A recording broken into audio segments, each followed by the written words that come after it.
Hey you guys, so I am going to in this video give you um, some information on how I ended up in my country house in South Georgia.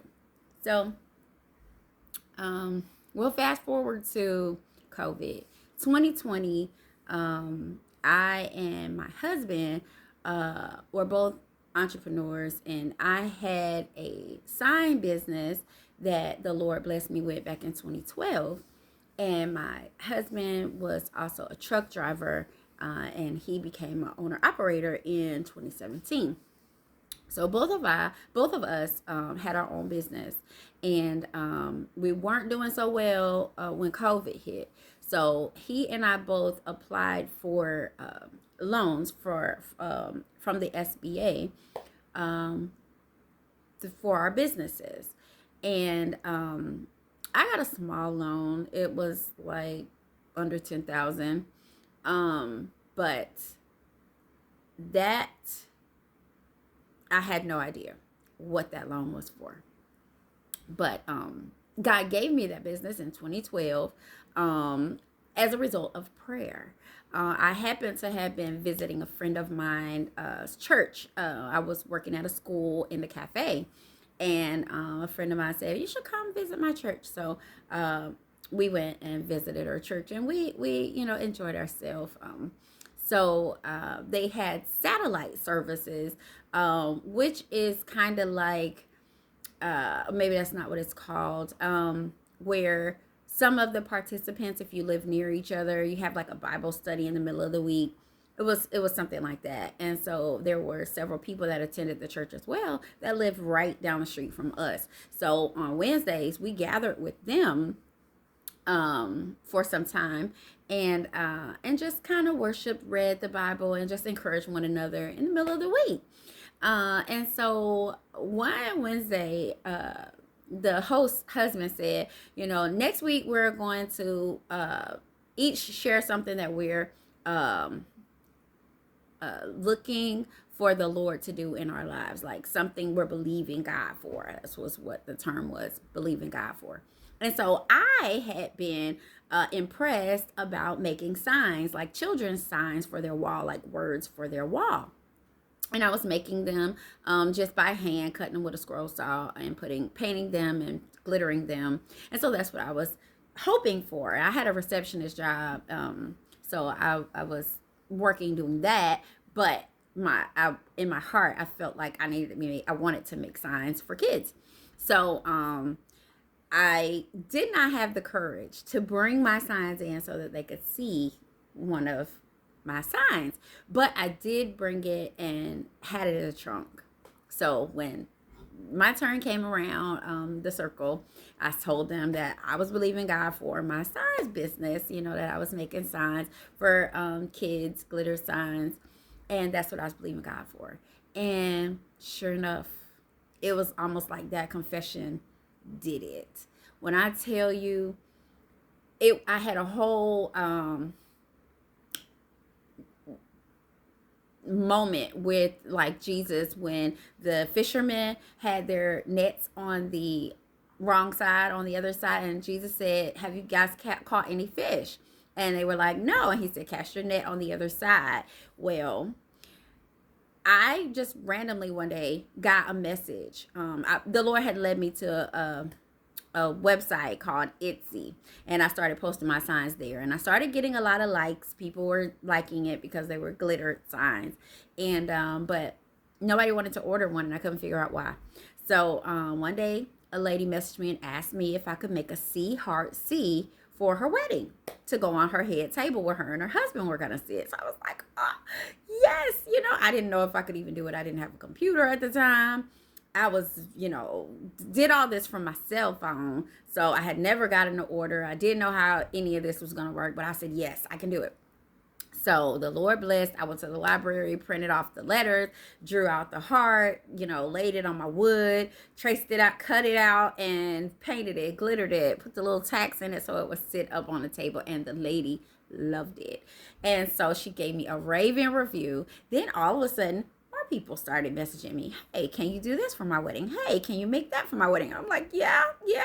I mean, I didn't say no to anything because I was like, I'm going to try, and do it. Little did I know it was the Lord blessing me. Okay. So, it was so, my business got so crazy that I was bringing boxes and boxes of signs and table numbers and cake toppers that I was making. I would work and then come home and then work all night and then box all this stuff up and then bring it to work the next morning so that the mailman, when he came into the office, could take the boxes to the post office, because I had to be there before, and then didn't have time to go to the post office with all of this mail, and I didn't want to leave all my boxes on the porch because I didn't want them to get stolen.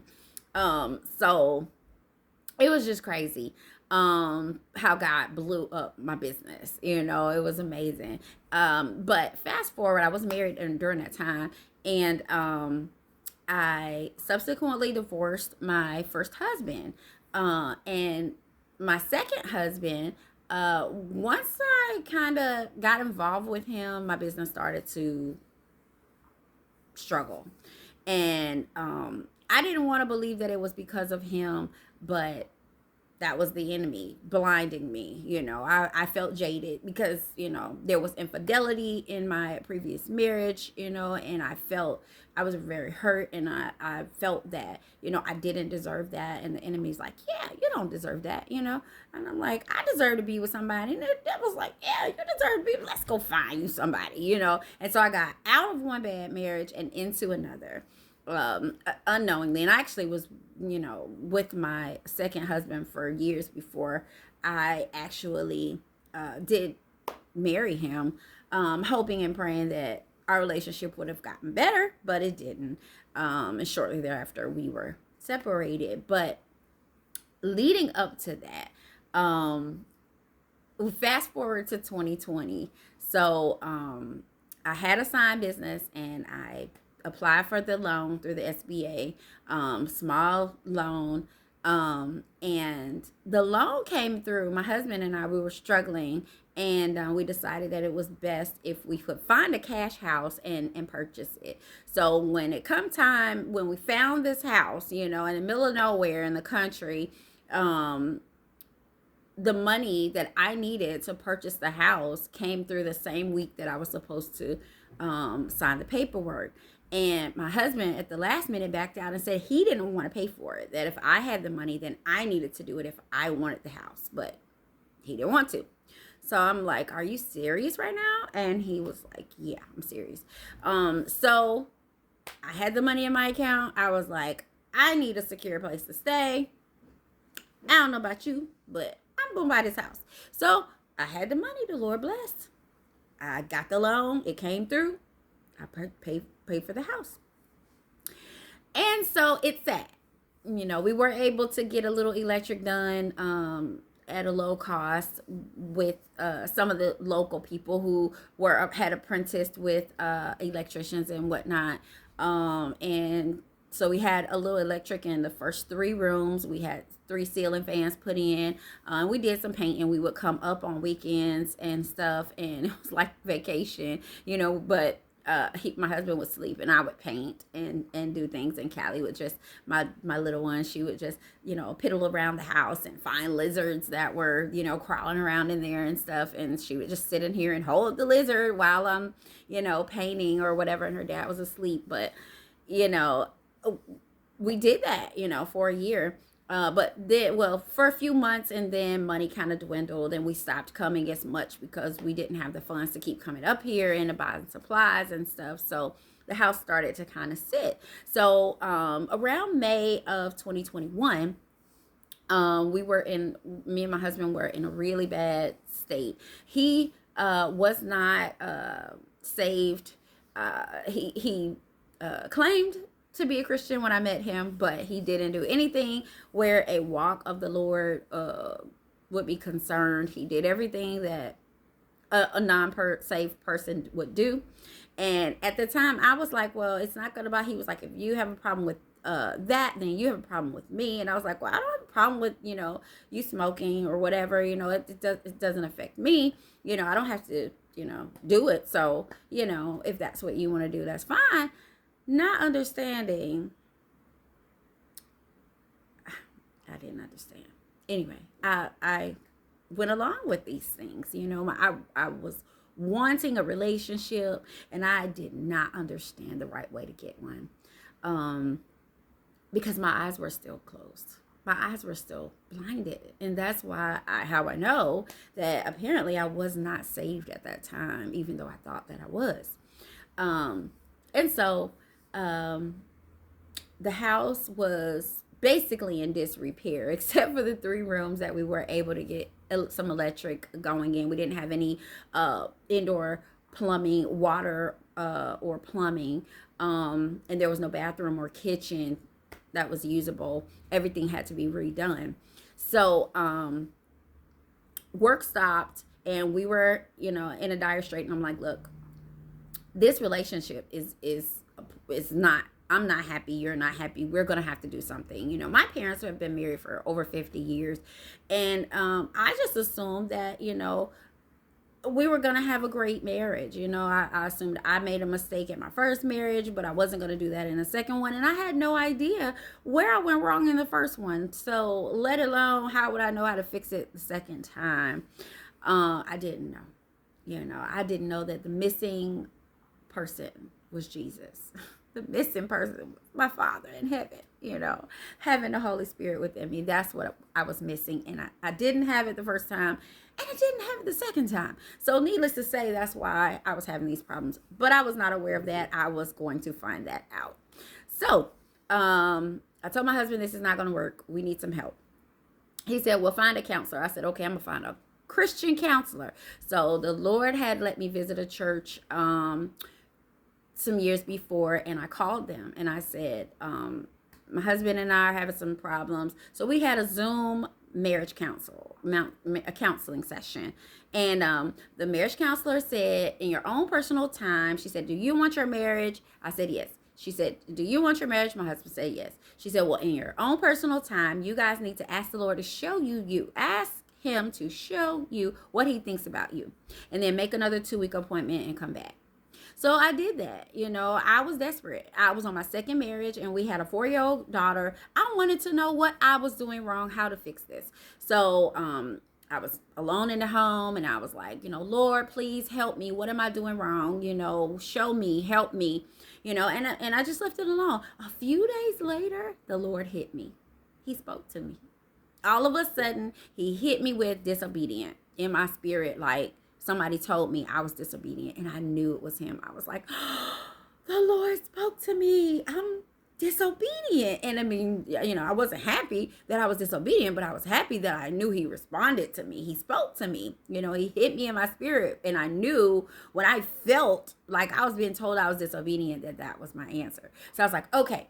The Lord said I'm disobedient. I'm not going to argue with my husband anymore. Whatever he does, he can stay in the other room, or whatever he does, whatever he says, I'm not going to argue.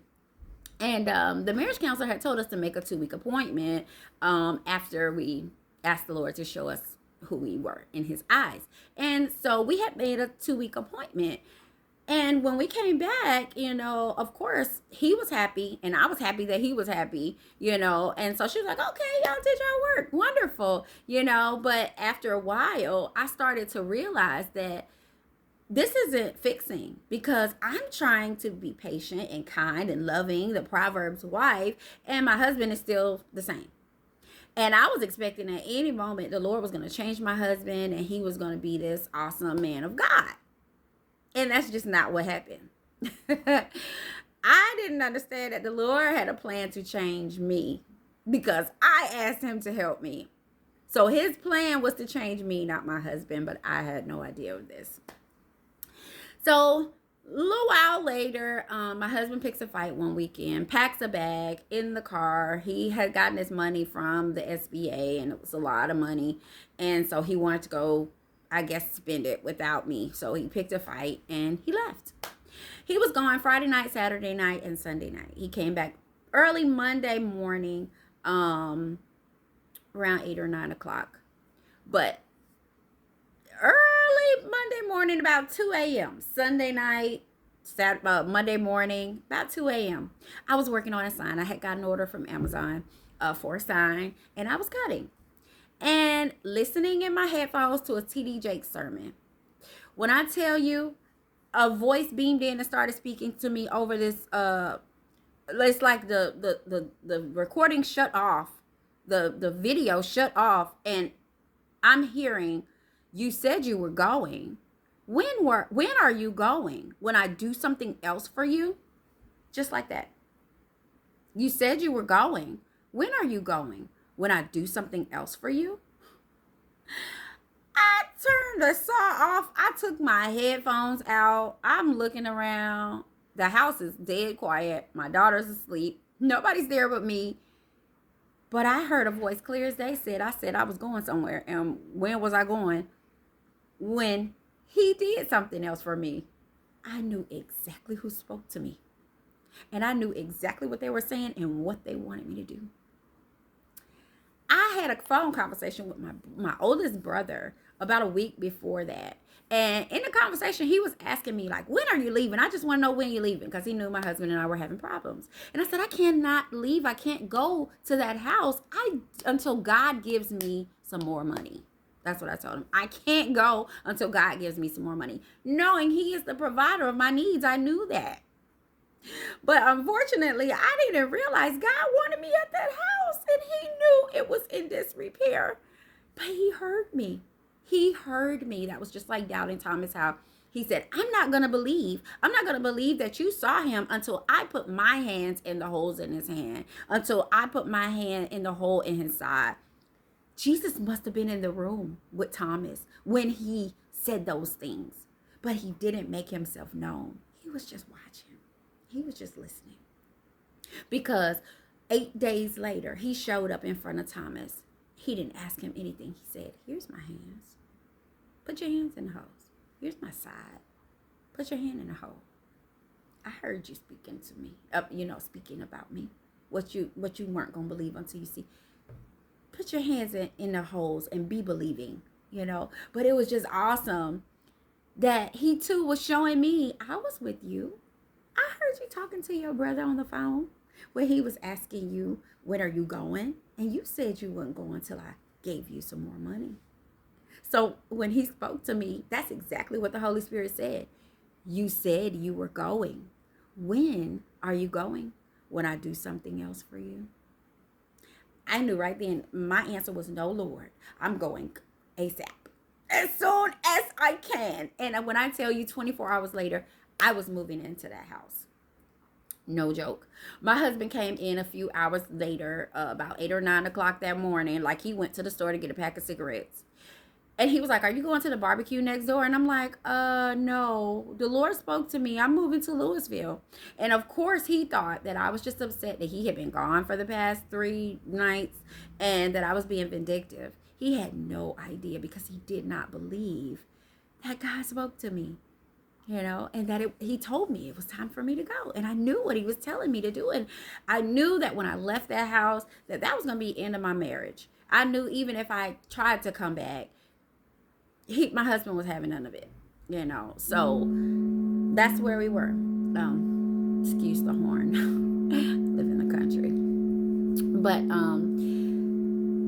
that's what happened. So I called and I was like, okay, I'm looking at my checking account and I only had like $1,800 in my account. I'm like, I have less than $2,000 in my account. I cannot pay more than $600 for a mover.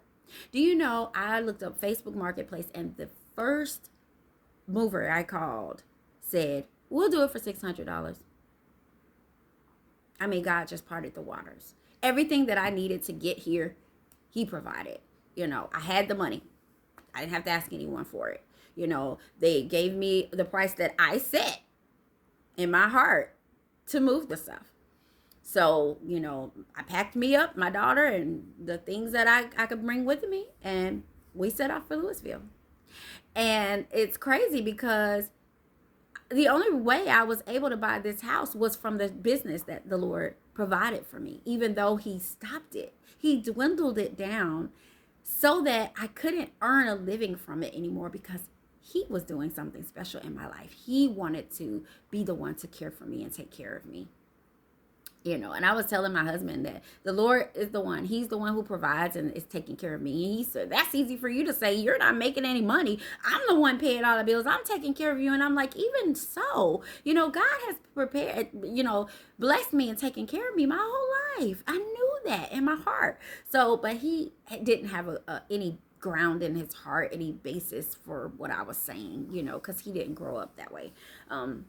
So he didn't understand, that the Lord does speak to people. And I didn't know that, the Lord was really with us. Like he was with me. He was in the house listening to me talk to my brother. And then he was there and speaking to me, telling me to come to this house. So I left on faith. And I thought about Noah, how, God spoke to Noah and he told him, the end of all flesh is here. I'm going to send a flood and destroy the world. And I need, and every living creature in it, and I need you to build a boat. And I'm sure everybody laughed at Noah and thought he was crazy. But he know he heard from God. And he knew God told him to build that boat because he was going to send a flood. And he, on faith, built that built that boat for the flood, And so that was like my Noah moment. That was my coming out of Egypt moment. God cast that Pharaoh down that I had on my heart because I started to do the same things in the house that my husband was doing. He was smoking, he was drinking, he was cursing, he was gambling, everything you could think of, he was doing, and I started to do those things. And so I think the Lord let it escalate to a certain point. And he's like, I got to get her out of here. Time is up for this. He had perfect timing and he was like, it's time for you to go. I have something else for you to do. So he sent me to the country, and I was thinking the Lord is going to start my business back up, all these things, because now I'm going to be in right relationship. I'm going to be in right standing. I'm not with my first husband anymore, and he's brought me out here. Maybe my husband is going to, realize that, he needs the Lord too, and he'll decide to come to the house with us too at some point. That was my hope and that was my desire. And I know the Lord allowed me to think that, even though he knew that that was not going to be so. He allowed me to think that, because it gave me hope, and he likes us to continue to love and pray for people, even those who despitefully use us. And that was what I did. My daughter and I continued to pray for her dad. I prayed for my husband. We prayed that the Lord would touch his heart, that he would give his life to Christ, and then he would come here and live with us. But that's not ultimately what happened when we left. That was a parting completely. But there still was some times that he did, come and that's a whole nother story, that he came to visit and it wasn't good. But we were still in hopes that he would give his heart to Jesus and come home. So anyway, we ended up here and I was able to find out that over time, I went back to my SBA loan and I happened to look at the loan number. Now, I told you, I got the money to pay for the house with my SBA loan. And when I looked at my loan number, it had the first three numbers of my house number. So, and you can't create your own loan number. Whenever you apply for a loan, you're given a loan number. And so the loan number I was given had the very first three digits, which is the first three digits of my home, 334. I was blown away. But I realized, I knew he sent me here because God literally spoke to me and told me to come. And so I was not surprised that it was him that gave me the money to buy the house. And he linked it to the house by the loan number. I gave you this loan because I wanted you at this house. I gave you that business because I wanted you to get that loan so you could get that house. He was watching me the whole time, my whole life, and I began to fall in love with the Lord here in this house. All the things that I did with my husband, all the, things I had done throughout my whole life. I had, disclaimer, I had some pregnancy terminations, with my first husband, and just the music that I listened to secular music. I listened to all kinds of music because I loved music. I used to want to sing when I was younger, but everything that I had done that opened me up to the enemy, the Lord dissolved it. He washed it away so that I didn't have a desire for it any longer. I mean, even alcohol, like I was drinking wine, I was drinking vodka and stuff with my husband. And when I tell you, when I first got here, I would go in Ingles, and it was hard for me to look at, the alcohol out and not go over there and get some wine. It was difficult because I had opened myself up to these spirits.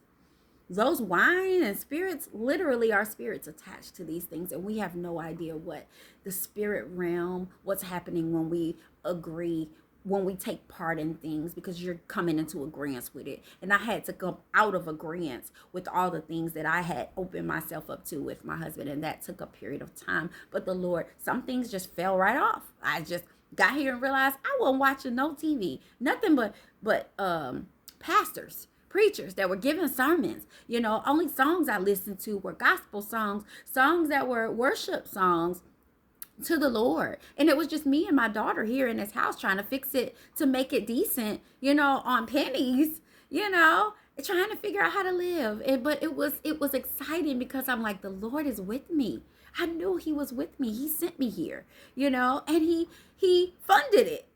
He gave me the loan to get this house, and I didn't know it at the time. I only realized it a couple of years ago, maybe 2 years ago. I've been here more than 4 years now, but about 2 years ago, I realized that the loan number was the same first 3 digits as my house, but I wasn't surprised at that point because I had known, the Lord started to show me why I was here. And, I left my washer and dryer in Atlanta with my husband because the house was so old. It didn't have the proper hookups and connections, and I didn't have the money to pay for it to get it installed. And I didn't want to disrupt his life any more than I would be anyway, because I was just as confused as he was when the Lord told me it was time for me to go. So I left my washer and dryer, but that was on purpose too, because every time I had to go to the laundromat around the corner, there was somebody that I could share my story with. I was so amazed that God spoke to me and sent me here. And everybody was always like, "You're not from here." And I was like, "No, the Lord sent me." And I'm like, "It's a funny story, And so I had it's funny. I had a laundromat ministry, that every time I went to the laundromat, I was able to share my testimony, share my story with somebody, that God speaks to people, he talks to people, and that he talked to me, and he sent me here to get me out of sin and out of wickedness, and he opened my eyes, and now I love Jesus, and, it was just amazing, and to be able to share, and I still do, when I go, it's a lot less, as the weeks draw closer to September the 23rd, I get fewer people that come in and fewer opportunities, but every now and then he sends somebody that I can share with. But yeah, so, and it's been more than 4 years, and I've done nothing this entire time but share my story to people. I've been able to live here and raise my daughter. He has supernaturally taken care of us. Every time my account got low, he would send money, like somebody would send me money, just to provide. The storm came, he let me get money, everything. Whenever something was going on and I needed money, I didn't have to ask anyone. He provided it. He began giving me dreams as soon as I got here of the end times and of rapture. I thought we were all waiting for the tribulation, and we all were going to have to either get the mark of the beast or, be beheaded. That was what I thought that we were waiting for. But as soon as I got here, God started giving me dreams of the rapture and of the end times, letting me know that some people will be rescued, and he started giving me dreams every September 23rd of rapture in 2022, in 2023, and 2024. So this year I noticed that there was a pattern with that, but it's just been amazing, and then now subsequently in June has been a very pivotal month for me. I moved in June 1st, 2021. June 2024, June 18th, my husband passed away. And then June 2025, I saw a video confirming a date for the rapture.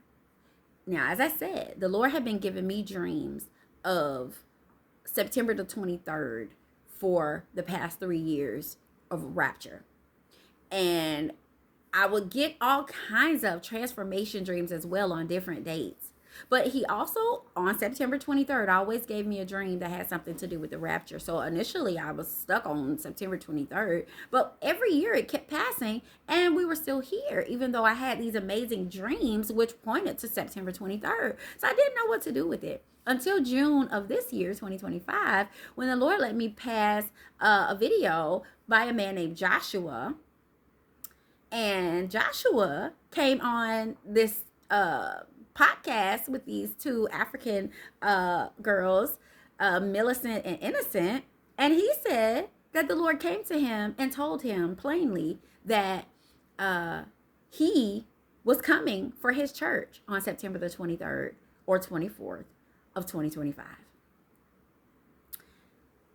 I was floored, that God confirmed. That was why he's been giving me dreams on September 23rd about the rapture for the past 3 years. So I have on my Jesus is Coming shirt. And guess where I found it? I found it at a company. Joshua 1. Okay, Lord.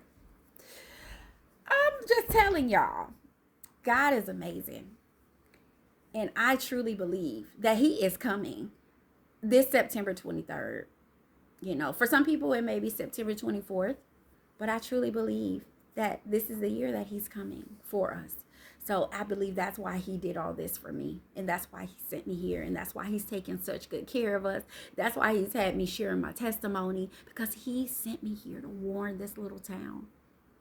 To warn everybody that came into that laundromat that God is real, that Jesus Christ did die for our sins, and that he is not happy with the sin that's in this world, and that he's given us an opportunity to change, to change our mind, to give our hearts to him so that he can help us and get us out of sin, but that it was our choice.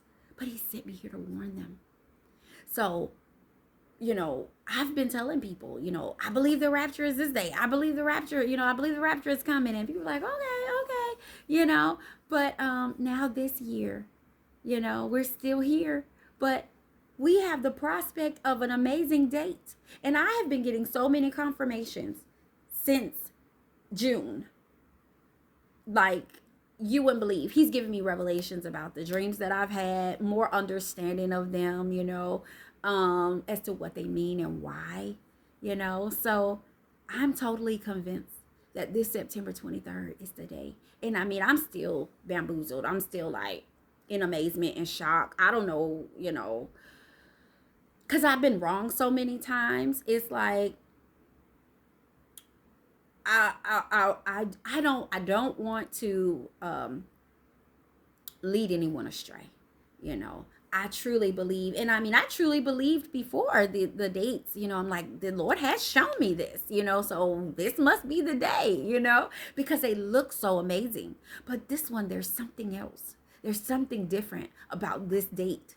Is that one, he has been giving me a dream consecutively every year for the past 3 years on this day.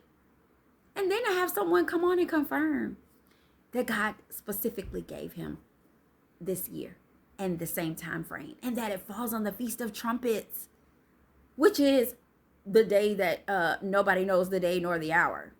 That's that feast, So, and all the confirmations that other people are saying, that their autistic children are saying that the Lord, told them that he's coming this year in September. And on top of what he's shown me, it's just amazing. So I hope I covered what I was asked, how I got here. The Lord spoke to me while I was working one night early morning, and told me to come. And I had to leave, and the Lord knew my husband was going to pass away. I think that's part of the reason, too. He wanted me, he gave me a crossroad. He didn't tell me anything was wrong with him. My husband was 41 when he passed away. But he gave me a choice, knowing the future. Like, there's dark days ahead, Tanisha, but I need you to make a choice. Do you want me or do you want this? You know, and I praise God that he helped me to make the right choice. You know, the choice for life, the choice for him, the choice for Christ, you know. So, and he did actually warn me. He gave me a dream that my husband was going to pass away. I had a dream 3 months before he passed away that my first husband was in a bathtub and he was not responding to me. I was asking him questions like, why didn't you do something with some man? And I was like, but why? Why didn't you do this? You know, and he was in a clear bathtub with water in it. And I could see the clear, you know, you could see the water level. I couldn't really make him out completely, but I knew that was him and I was talking to him. And he wouldn't respond. And so I was like, I give up. And I walked out of the bathroom. And then this dream shifted and I was in the room with his sister. And she was holding a phone. And she looked at me and said, our dad just said he's dead. And I said, what? I was just talking to him, you know. And then I woke up.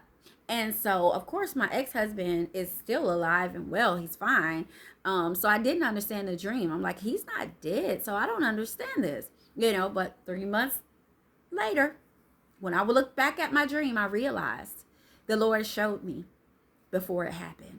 Because 3 months later, I was standing in the kitchen and I had the phone. And his sister was calling me and said, I just want you to let you know that my brother was found, you know, passed away. He was found unresponsive in a bathroom. I was floored. And his sister was calling me to tell me this. Just like in the dream that I had previously. Now, you can see the clues. You can see the keys, you know, the bathroom, unresponsive, sister, phone, you know. And so the Lord helped me put it all together. He didn't let me understand beforehand, but he did also give my daughter a dream on June 1st, which was 17 days. Now, mind you, 17 is Resurrection Day. He gave my daughter, she was 7 at the time, a dream that her dad, she went to heaven, and she said she was in the throne room on June 1st last year. And she said, you know, where's my dad? I don't see my dad. And the Lord said, he's not coming. And she said, well, why? And she got sad. And he said, don't worry about it. And that was the end of the dream. And so I told her, I said, baby, this is a warning dream. We have to call your dad. We have to call your dad and tell him this. So I called, left a message because he was driving. He messaged back. He called her back and he said, hey, baby, what's up? And so she recounted the dream just the way she did to me, to him. And he said, oh, well, baby, people have dreams. You know, call me when you have a good dream, not just when you have a bad dream. He dismissed it totally. He did, though, tell his sister about the dream because he wasn't happy, you know, that she called him and said that. But he didn't let her know that he wasn't happy about what we shared with him. However, it needed to be said. You know, if if someone had a dream about me and in that light, I would have wanted to know so that I could go before the Lord and say, Lord, you know, is this true? You know, help me, cleanse me, make me, you know, make me right, make me new, help me, save me. You know, I don't want this to be my portion. You know, I would have sought the Lord to help me, you know, to fix it. And I don't believe that happened. And so I believe that 17 days later, he passed away. So I believe what we were shown, the Lord gave us prophecy. And so that's why all these people that are having dreams about the Lord coming on September the 23rd or 24th, or the Feast of Trumpets, in that 2-day period, I believe they're from the Lord. I believe he's coming for us. And I believe that it is going to be just as fantastical as it is for us to try to conceive that it's really time now. You know, my husband, he thought I was crazy. He would say, what are you doing for Callie's birthday? And I'm like, oh, it's Feast of, Tabernacles, or it's a Day of Atonement, and, the Lord is coming for us at any time. And he's like, okay, I'll just check back with you when it's closer to her birthday, or I'll just check back with you when it's closer to Christmas. He did this every year because he thought, I'm like, Hanukkah's coming, Jesus might come, Feast of Lights, and all this stuff. I was desperate. I was seeking my Lord. I'm like, he's giving me all these rapture dreams. I know he is coming one of these feast days, and so I've been watching for years, and he thought I was nuts. He was just like, okay, this lady's crazy. But he got to see, he got to meet our Savior before I did. I'm telling you, I think this is the year. So even if it's not, I'll do what I've continued to do. Continue to press forward, continue to search for the Lord, to search the scriptures, and to just wait, patiently wait for him. Continue to share him with his people, because there's still so many people that don't know about Jesus, that don't know he died for their sins, that don't know that he's alive, and he is desiring to have a relationship with us. He wants to change us on the inside so that we can have a relationship with our Father in heaven. That's what he died for. Everybody wants to claim Jesus, but nobody understands what he died for.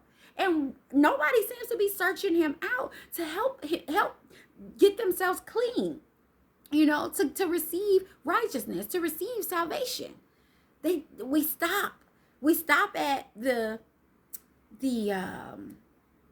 showy part. We go to church and we claim the Lord, and that's it. There's more. He loves us, and he wants us to be clean, because you can't go to heaven without his spirit.